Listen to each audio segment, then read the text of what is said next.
রপ্তানি খাতে কাঁচামাল কেমিক্যাল আমদানি কমিয়ে দেশীয় শিল্পের সক্ষমতা বাড়ানোর তাগিদ দিয়েছেন ব্যবসায়ীরা।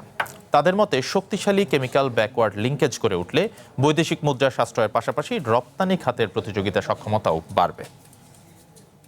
যদি কোনো সেক্টরকে ডেভেলপ করতে চায় আপনি দেশের রাসায়নিক শিল্পের বাজারের আকার 6 থেকে 8 বিলিয়ন মার্কিন ডলার, খাতটির বার্ষিক প্রবৃদ্ধি 10 থেকে 15%। তবে 2024-25 অর্থ বছরে রাসায়নিক আমদানি বেড়ে দাঁড়িয়েছে 6.2 বিলিয়ন ডলারে, যা আগের অর্থ বছরের তুলনায় প্রায় 18% বেশি। সেম টাইম আমাদের ভাবতে হবে যে আমরা কিন্তু কি অবস্থায় আছি, আমাদের স্ট্যাটাসটা কি।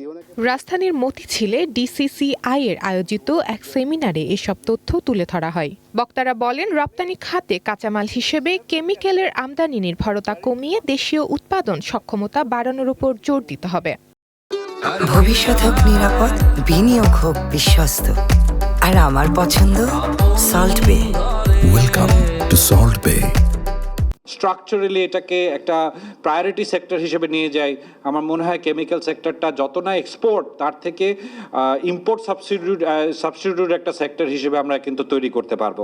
অনুষ্ঠানের শুল্ক কাঠামো ও AHS কোড সংস্কার, কেমিক্যাল ভিত্তিক বিশেষ অর্থনৈতিক অঞ্চল প্রতিষ্ঠা, আধুনিক পরীক্ষাগার ও বিপজ্জনক রাসায়নিক সংরক্ষণের গুদাম নির্মাণ, লাইসেন্সিং প্রক্রিয়া সহজীকরণ এবং গবেষণায় বিনিয়োগ বাড়ানোর সুপারিশ করা হয়। শিল্পের অগ্রহায়ণের জন্য কেন এই ব্যাকওয়ার্ড লিঙ্কেজ ইন্ডাস্ট্রিটা, স্পেশালি কেমিক্যাল ওরিয়েন্টেড ইন্ডাস্ট্রিটা কেন এত গুরুত্বপূর্ণ সেটা আমি তুলে ধরব। আপনাদের পরামর্শগুলোই নীতিমালার মধ্যে রিফ্লেক্ট করেছি, যাতে করে আমরা একসাথে সবাই মিলে শিল্পায়নটাকে এগিয়ে নিয়ে যেতে পারি। সংশ্লিষ্টদের মতে এসব উদ্যোগ বাস্তবায়িত হলে উৎপাদন ব্যয় 20 থেকে 30% পর্যন্ত কমতে পারে। একই সঙ্গে কমবে আমদানি নির্ভরতা, সাশ্রয় হবে বৈদেশিক মুদ্রা এবং আরও টেকসই ও প্রতিযোগিতামূলক হবে দেশের রপ্তানি শিল্প। আমাদের যে প্রত্যাশা, to build a stronger industrial Bangladesh. Swapna স্মৃতি, ওয়ান বিজনেস, ঢাকা।